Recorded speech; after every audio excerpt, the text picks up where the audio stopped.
week one in college football here at SBR Forum Videos. The show is called Inside the Lines. I'm Peter Loshak, and we are talking with Joe Duffy from OffshoreInsiders.com. Old school handicapper, guy's been around forever, a real survivor and winner in the industry. Joe, thanks for being back with us.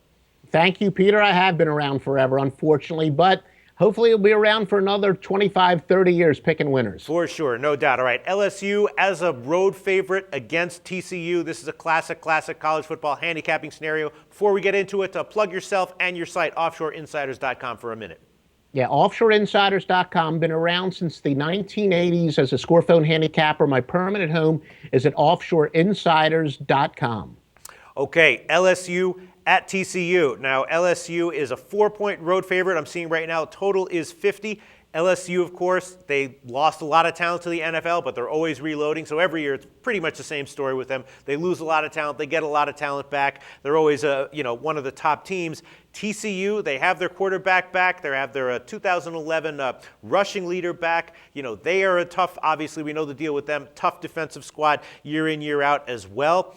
I'm thinking, as usual, you shouldn't be making them a home dog here. My lean would be towards TCU +4. Probably, it might be turn into one of the classic SEC grinding defensive battles, in which case the under 50 might have value, and there might be great value taking TCU on some kind of teaser, boosting them up into double digits. What do you think, Joe Duffy?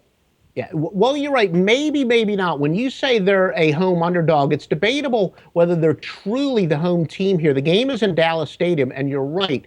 Anytime I handicap a neutral game, whether it's in basketball or in football, I immediately look at the distance they are from where they're playing. And this game, you're right, it's only 12 miles from TCU, so it is, on the surface, a perfect home game for them.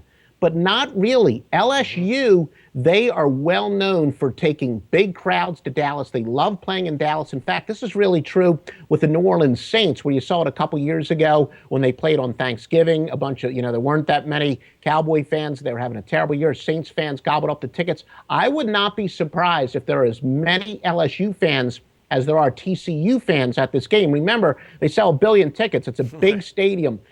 Don't expect TCU to have much of a home field advantage, if at all. But you are right that both teams are pretty questionable at the quarterback position. Both teams have very good defenses. I wouldn't be surprised if this is a very low-scoring game. So I'm going to have to disagree with you. I would go with the favorite here, in part because I don't really think LSU is a true road team, but the underdog would seem to be a tremendous play. The strength of both of these teams is on defense, and neither one of them plays too wacky of a pace.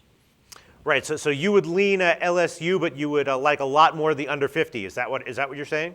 That is correct. That is correct. And as I'm sure you know, that each coach is kind of playing a little chess game with some of their star players who should be suspended. LSU running back Jeremy Hill, that's the key. Is he going to play?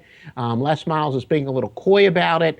I don't mind so much as a fan, I guess. I'm speaking more as a fan than a handicapper. If a guy's being coy about injuries, as far as suspensions, I don't know if, I quite agree with that. A guy should either be suspended or not suspended. But, both coaches are playing a little bit of a chess game there. Devontae Fields is suspended for TCU. Then all of a sudden, Gary Patterson said, well, maybe he won't be suspended. He promised he would be in uniform and on the sideline. So, each team has a key player who may or may not play in this game because of a suspension. We'll be keeping a very close eye on that if either coach really, tips their cap before game time. Right. Tips their hand, or whatever the metaphor is I'm trying to say. Right.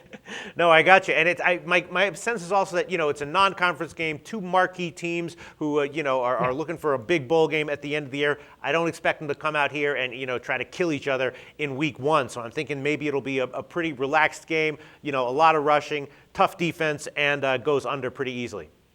Yeah, no, it's going to. Both of these teams want to win this game. That's for sure. If TCU wants to be a dark horse team, be the proverbial spoiler, they're obviously going to have to win this game. The SEC is the only conference where you could lose a game and still go to the national championship game with one loss. So it wouldn't necessarily hurt LSU because it's not even a conference loss. But now this is a pretty darn big game for both teams. But I do think that because the strength of each team is their defense, that I would be surprised if this goes over the total. All right. I guess we're in agreement once again. The under 50 it is. Thanks, Joe Duffy.